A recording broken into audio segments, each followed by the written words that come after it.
Now that you've reserved your parking at Seattle Tacoma International Airport, here's what to do when you arrive.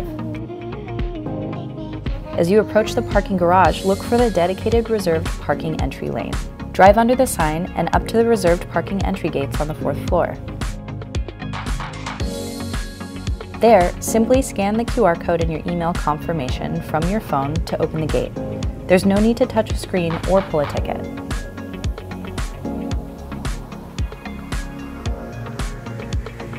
You're now free to park anywhere in the dedicated reserved parking area. You can relax and travel on your own schedule, knowing that you're guaranteed space when you arrive. Once you've parked, it's just a few steps to the terminal for your flight.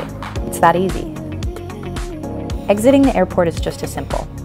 Proceed to any exit lane, rescan the QR code from your reservation, and the exit gate will open automatically. Be on your way back home in no time. Seattle Tacoma International Airport's reserved parking option makes the travel experience easier than ever before. Start your trip off the right way at STA.